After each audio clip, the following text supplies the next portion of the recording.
नमस्कार। आज सुनिए रविन्द्रनाथ टैगोर की लिखी कहानी दहेज। 5 लड़कों के बाद जब एक लड़की का जन्म हुआ तब माँ बाप ने बड़े प्यार से उसका नाम निरुपमा रखा। इसके पहले इस समाज में ऐसा नाम किसी ने सुना नहीं था। प्रायः देवी देवताओं के नाम ही प्रचलित थे, गणेश, कार्तिकेय, पार्वती आदि। अब निरुपमा के विवाह की बातचीत चल रही है। उसके पिता रामसुंदर मित्र ने बड़ी खोज की, लेकिन मनपसंद वर नहीं मिला। अंत में एक बड़े राय बहादुर के घर के इकलौते लड़के को खोज निकाला। उक्त राय बहादुर के पैतृक जमीन जायदाद बहुत कम रह गई है, पर घर तो खानदानी ही था। वर पक्ष ने दहेज में 10,000 की रकम और अनेक प्रकार के सामान की मांग की। रामसुंदर बिना सोचे विचारे राजी हो गए। ऐसे पात्र को कैसे भी छोड़ा नहीं जा सकता। किसी तरह से भी रुपयों की व्यवस्था नहीं हो पा रही है। गिरवी रखकर, बेचकर बहुत कोशिशों के बावजूद भी 6-7 हज़ार रुपये बाकी रह गए। इधर विवाह का दिन करीब आता जा रहा है।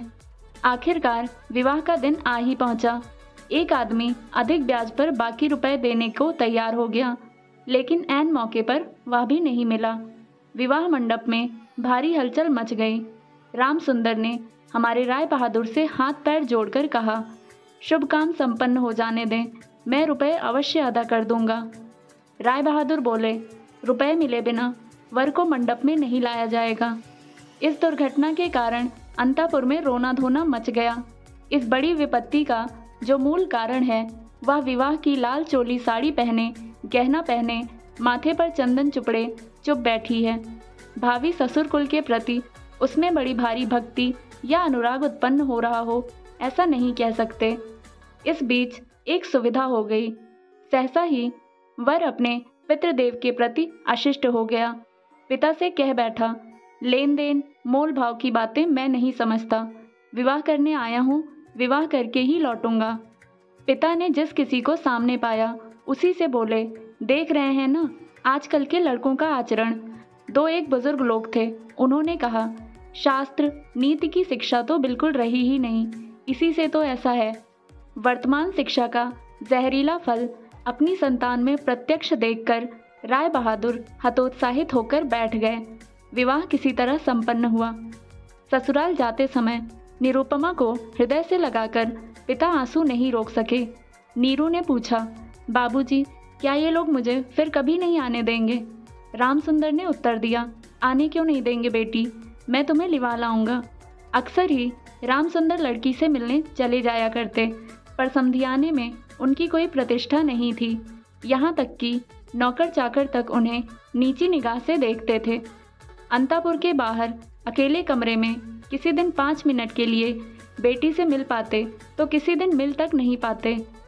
समधियाने में इस तरह का अपमान सहा तो नहीं जाता। रामसुंदर ने निश्चय किया, जैसे भी हो रुपया देना ही होगा। लेकिन कर्ज का जितना बोझ अभी कंधे पर था वही संभाले नहीं संभल रहा था। खर्च में बेहद कटौती करनी पड़ी और कर्जदार की आंख से बचने के लिए हमेशा कई तरह के बहाने अपनाने पड़ते हैं। उधर ससुराल में उठते बैठते कन्या को उलाहने मिलते। पिता के घर की निंदा सुनकर कमरे का दरवाज़ा बंद कर आंसू बहाना उसका नित्य कर्म बन गया है। विशेष रूप से सास का गुस्सा किसी भी तरह कम नहीं होता।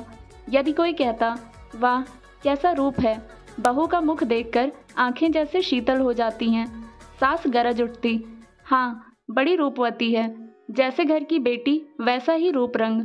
यहाँ तक कि बहू के खाने पहनने तक की कोई परवाह नहीं करता।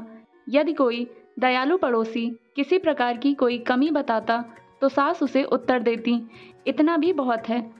यानी कि बाप ने पूरे दाम दिए होते तो बेटी की भी पूरी देखभाल होती। सभी ऐसा भाव दिखाते जैसे बहू का इस घर पर कोई अधिकार नहीं, वह धोखा देकर घुस आई हो। शायद कन्या के अनादर अपमान की ये सारी बातें कानों कान अंत में रामसुंदर तक पहुंची होंगी। वे घर बार बेचने का प्रयत्न करने लगे, लेकिन लड़कों को बेघर बार का करने जा रहे हैं यह बात उनसे छिपाए रखी। उन्होंने निश्चय किया, घर बेचकर फिर उसी घर को किराए पर ले लेंगे। ऐसे हिसाब से चलेंगे कि उनके मरे दम तक यह बात लड़के जान तक नहीं पाएंगे। लेकिन लड़के जान गए।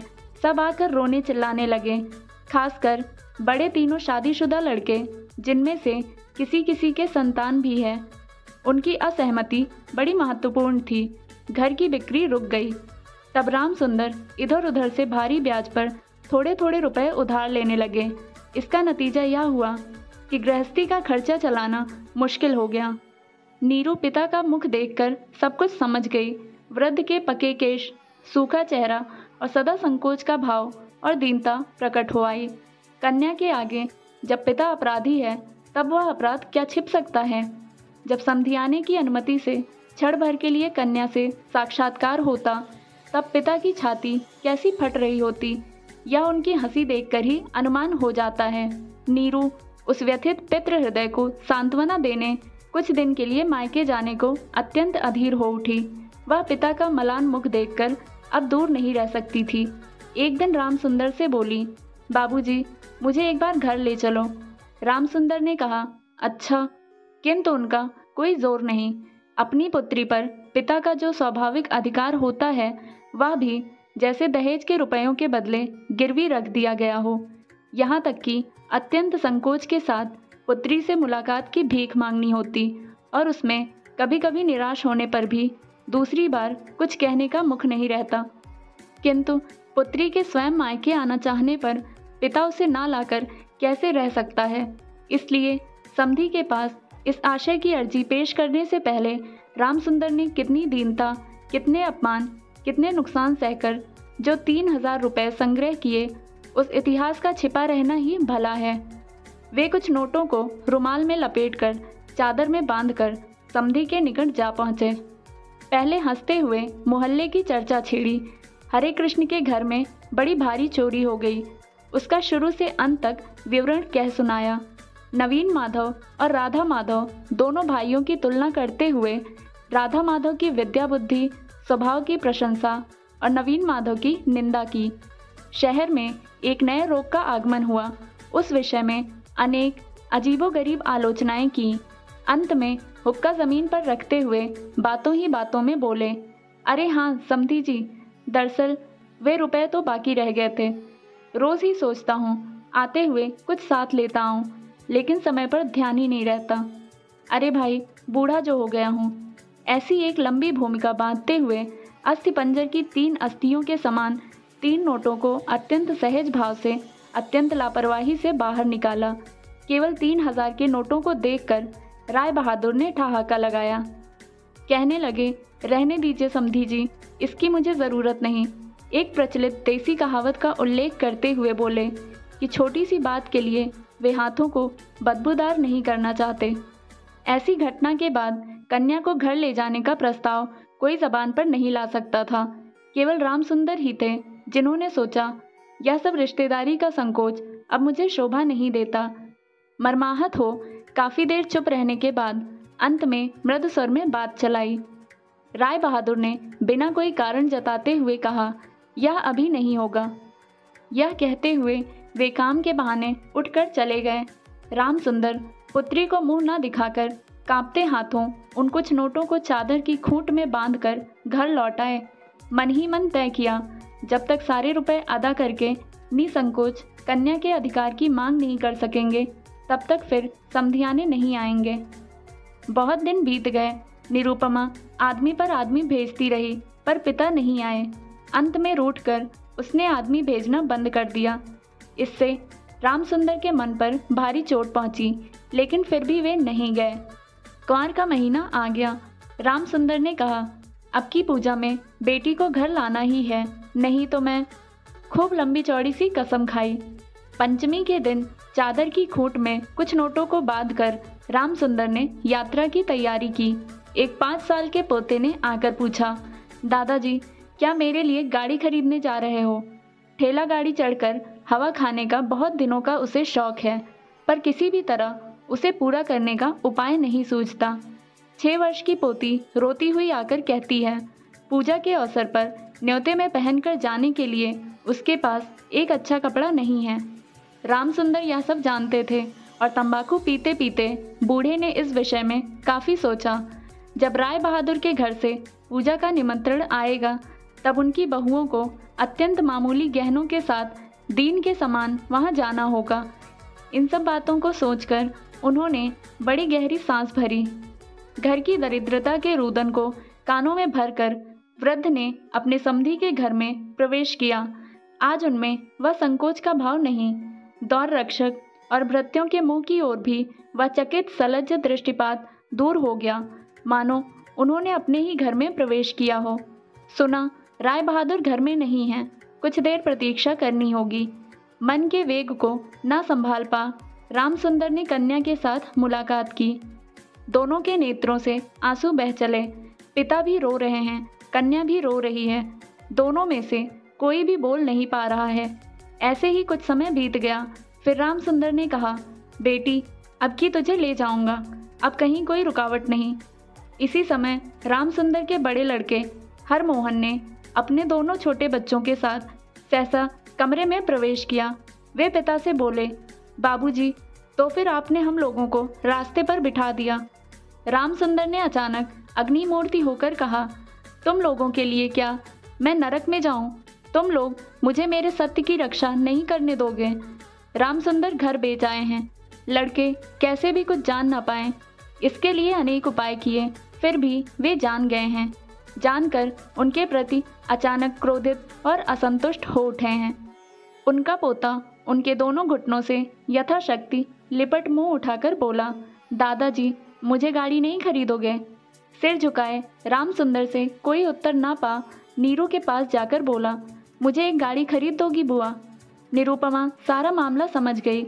बोली, बाबूजी, यदि तुमने अब एक पैसा भी मेरे ससुर को दिया तो अपनी कन्या का मुंह फिर कभी नहीं देख पाओगे।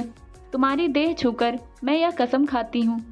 रामसुंदर ने कहा, राम राम, ऐसी बात नहीं कहते।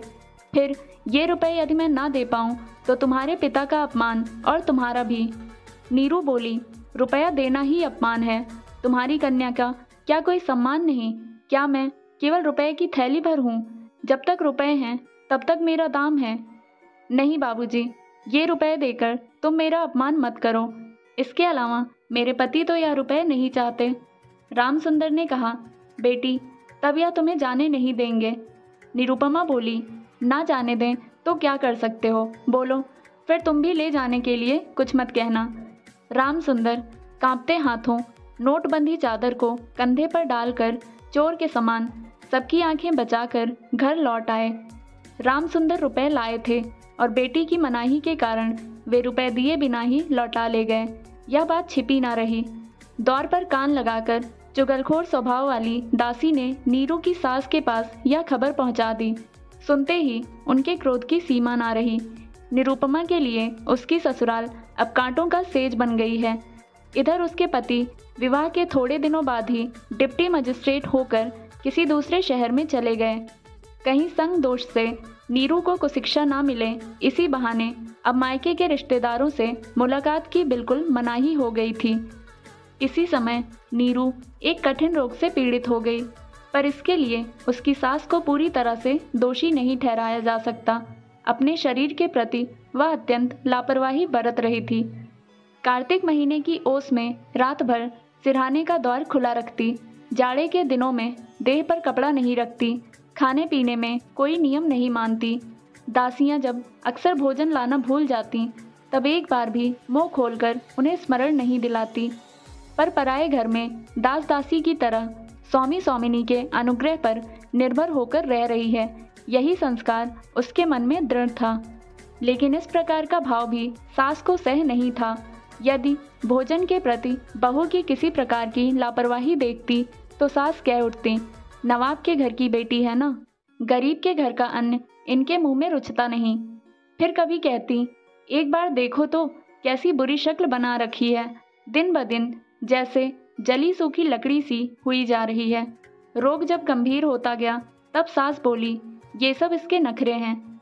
आखिर एक दिन नीरू ने अत्यंत विनयपूर्वक सास से कहा, माँ, मैं एक बार अपने बाबूजी को और भैया को देखूंगी। सास बोली, यह मायके जाने का बहाना है, कहने का कोई विश्वास नहीं करेगा।